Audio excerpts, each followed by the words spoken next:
waqooyi bari TV kusoo dhawow bogga aan ku leenahay YouTube-ka ee waqooyi bari TV fadlan si aad u heshid wararka ayada fadlan subscribe saar jalasku waxa kuu sahlaya inaad si fudud ka heshid wararka ayada mahadsanid 33 sano kadib ayuu dalkeenu mar kale hantay kursiga madaxweyne ku-xigeenka golaha loo dhan yahay ee Jimciyadda Quruumaha ka dhaxaysa gaar ahaan fadhi xileedka 75 waxaana xilkaasi loo doortay danjiraha dawladda Soomaaliya oo fadhiya qaramada midoobay Ambassador Abuukar Daahir Cusmaan Baalle madaxweynaha Jamhuuriyadda Federaalka Soomaaliya mudane Maxamed Cabdullaahi Farmaajo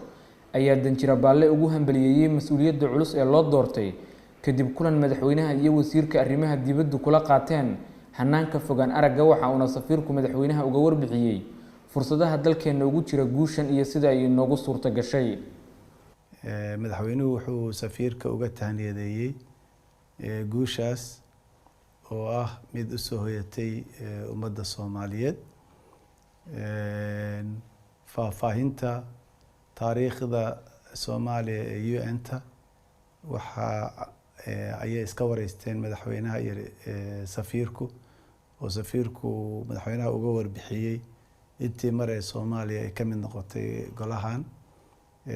oo booskan oo kale ay qabatay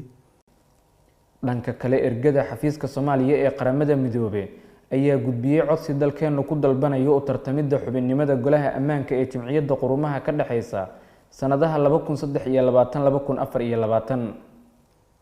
wuxuu kaloo sheegay safiirku in aynu iyadana u tartami doono oo safaaraddeena UN-tu ama ergadeena UN-tu ay gudbiyeen codsigii ka mid noqoshada golaha amniga ee qaramada midoobay sanadka 2023-2024 madaxweynaha Jamhuuriyadda Federaalka Soomaaliya mudane Maxamed Cabdullaahi Farmaajo ayaa tilmaamay in guushani tahay mid u soo hoyatay ummadda Soomaaliyeed waxa uuna ku bogaadiyay ergada dalkeena u jooga xarunta qaramada midoobay dadaalka ay geliyeen xaqiijinta guulaha dalkeenu ka gaaray hay'adaha qaramada midoobay insha Allah waa guuleysanaynaa Soomaaliya waa soo noqotay magaceedana waa soo noqday adiga iyo dadka la midka ah runtii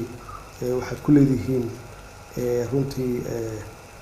dadaalkiina iyo shaqadiina aad geliseen in sumcadda kor loo qaado runtii abaal aad ku leedihiin marka waa mahadsantahay madaxweyne waa mahadsantahay wasiir noo soo duceeya ilaahayna nala garab galo hawsha xool culus weeye waxaan rajaynaynaa inaan ku guuleysan doono hawsha shaqada galiteeda hanashada mas'uuliyadaha culus ee ka dhaxeeya qaramada dunida waxa ay sawir ka bixinayaan awoodeena dawladnimo iyo dib u soo noqoshada hanaankeena diblomaasiyadeed ee guunka ah